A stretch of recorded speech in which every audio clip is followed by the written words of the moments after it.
मेरा नाम करिश्मा है। आज मैं आपको अपनी कहानी सुनाने वाली हूँ। मैं इंदौर के एक छोटे से कस्बे की रहने वाली हूँ। मेरे घर में मेरी मम्मी, पापा और मैं थी। बस हम 3 लोगों का ही परिवार था। मुझे मेरे पापा बहुत प्यार करते थे। जब मैं 10 साल की थी तब मेरे पापा की एक कार एक्सीडेंट में मौत हो गई। मैं और मेरी माँ दोनों ही बहुत अकेले हो गए थे। मेरी माँ पापा की यादों में हमेशा रोती रहती थी। मुझे और मेरी माँ को संभालने वाला कोई नहीं था।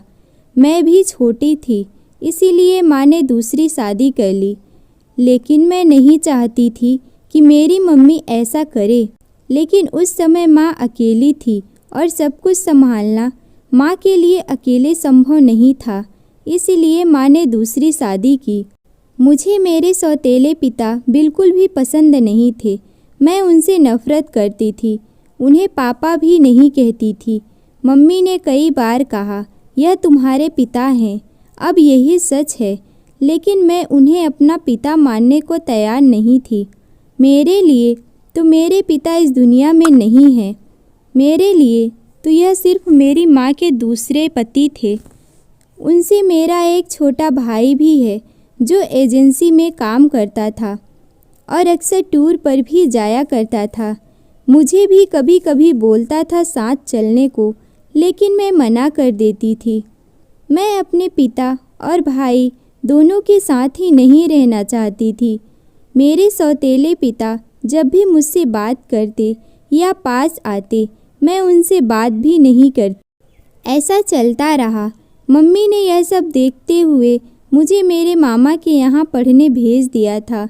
मैं पढ़ने में काफ़ी अच्छी थी और बहुत मन से पढ़ाई भी करती थी। मैं घर वापस नहीं जाना चाहती थी, इसीलिए मैंने सोचा कि पढ़ाई के बाद मैं एक अच्छी नौकरी कर लूँगी और घर से दूर हो जाऊँगी। लेकिन कॉलेज की पढ़ाई के बाद मुझे एक लड़के से प्यार हो गया था। उसका नाम आदर्श था। नया नया ही हमारे शहर में आया था। मैं अभी मामा के यहाँ ही रहती हूँ। मेरे मामा के घर के पास ही वो रहने भी आया था। करीब 4 महीने में ही मैं आदर्श से प्यार करने लगी थी। मैंने सोच लिया था कि शादी उसी से करूँगी।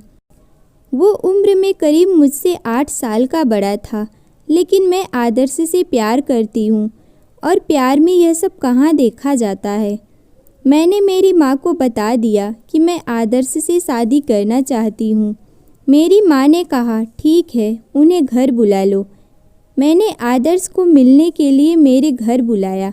आदर्श ने मुझे बताया था कि वो अनाथ है। उसके माता पिता या और कोई रिश्तेदार नहीं है, इसीलिए वो अकेले ही मेरे घर हमारी शादी की बात करने आया था।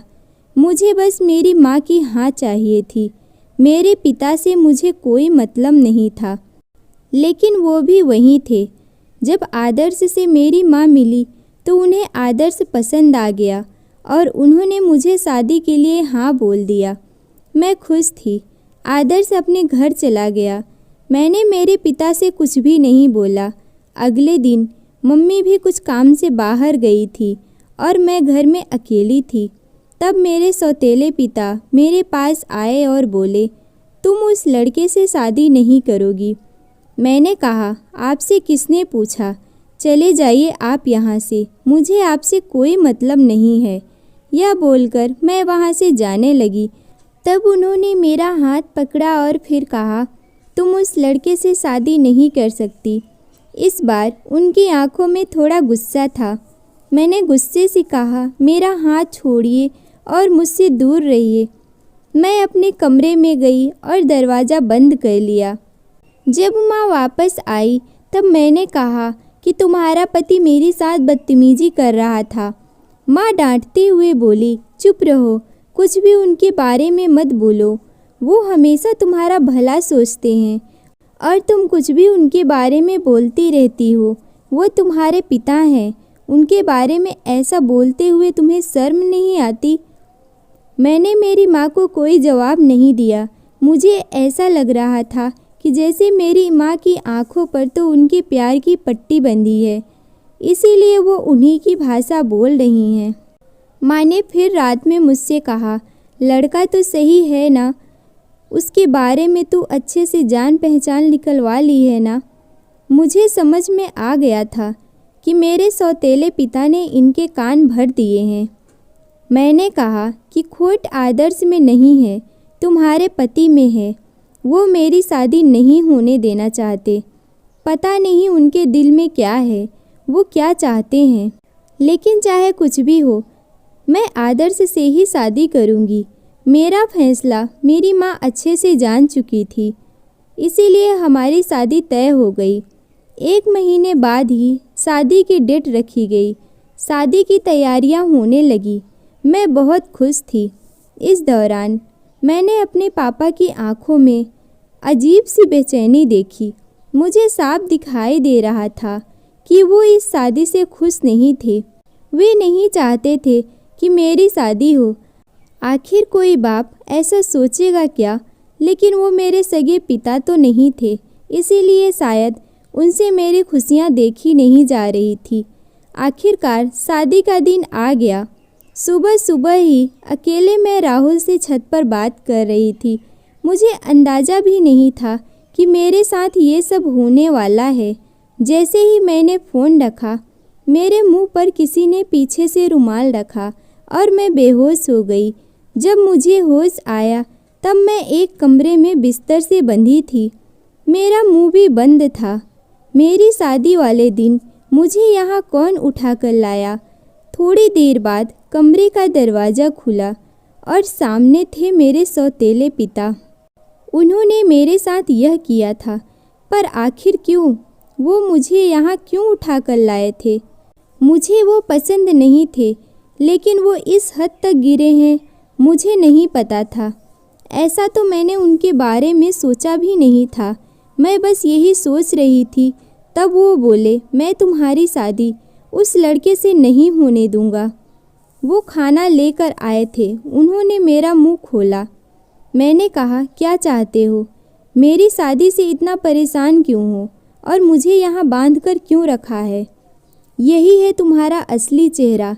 शक तो मुझे तुम पर पहले से ही था कि तुम मेरी शादी से खुश नहीं हो, लेकिन मेरी शादी रोकने के लिए तुम इस हद तक गिर जाओगी ये मैंने सोचा भी नहीं था। मेरी आवाज़ तेज होती देख उन्होंने मेरा मुख वापस बांध दिया। आज रात मेरी शादी थी और रात को ही मैं यहाँ इस कमरे में बंद हूँ। मेरी आंखों से लगातार आंसू निकलते जा रहे थे। मैं सोच रही थी कि इन सब में सारी गलती मेरी माँ की है, जो इस आदमी से उन्होंने शादी की। रात को फिर वो मेरे कमरे में आए और इस बार कमरे में आते ही कहा, आज तुम्हारी शादी थी, लेकिन मैं नहीं चाहता था कि तुम उस लड़के से शादी करो। वो लड़का झूठा है, फ्रॉड है, तुम्हें धोखा दे रहा है। वो पहले से ही शादीशुदा है और तुम मेरी बात नहीं मान रही थी, इसीलिए मुझे तुम्हें इस तरह से शादी करने से रोकना पड़ा, क्योंकि तुम्हारे भले के लिए मैं कुछ भी करूँगा। आखिर तुम मेरी बेटी हो। भले ही तुम मुझे अपना पिता मानो या ना मानो, लेकिन मेरे लिए तो तुम मेरी बेटी ही हो। मैं 3 साल पहले जब शहर के बाहर कुछ काम से गया था, तब मुझे यह लड़का होटल में एक लड़की के साथ दिखा था। मुझे इसलिए याद है क्योंकि वो लड़की मेरे दोस्त के जानने वाले की बेटी थी। उस समय मेरे दोस्त ने उससे बात की थी, तब भी वो चुप था और मुंह छिपा रहा था। जब तुम उसे घर लाई तब मुझे लगा कि यह वही है, इसीलिए मैं तुम्हें मना कर रहा था। मैं जानता हूँ तुम मुझे अपना बाप नहीं मानती, लेकिन मैं तुम्हें हमेशा अपनी बेटी माना है और मैं वही करूँगा जिसमें तुम्हारी भलाई हो। फिर चाहे तुम मुझे कुछ भी समझो, कुछ भी बोलो। उस लड़के की सच्चाई तुम्हें सुबह पता चल जाएगी और तब तक मैं तुम्हें यहीं रखूँगा। और वहाँ से दरवाज़ा बंद करके वो चले गए। सुबह वो वापस आए, साथ में माँ भी थी। माँ ने पहले आते ही मेरे हाथ और मुंह खोला। मैंने मम्मी से कहा कि देखो इस आदमी ने क्या किया। अभी तक मुझे उनकी बातों पर रत्ती भर भी विश्वास नहीं था, लेकिन फिर दरवाजे से एक औरत आई। उसके हाथ में एक छोटा बच्चा भी था। वो औरत बोली, यह सही बोल रहे हैं, वो आदमी धोखेबाज है, उसने मुझे भी धोखा दिया। ये बच्चा उसी का है, उसने मुझसे शादी की थी। जब मुझे उसके बारे में पता चला तो मैंने उसे छोड़ दिया। कई औरतों के साथ वो शादी कर चुका है। अमीर लड़की को फंसाकर वो उससे शादी करता था और फिर उसे छोड़ देता था। वो अनाथ नहीं है, उसके घर वाले भी हैं। उसके घर वाले भी इन सब में उसका साथ देते हैं। मेरे सामने खड़ी इस औरत की बातें सुनकर मुझे अब यकीन होने लगा था। मैंने उसी समय आदर्श को फ़ोन लगाया, लेकिन उसका फ़ोन ऑफ था।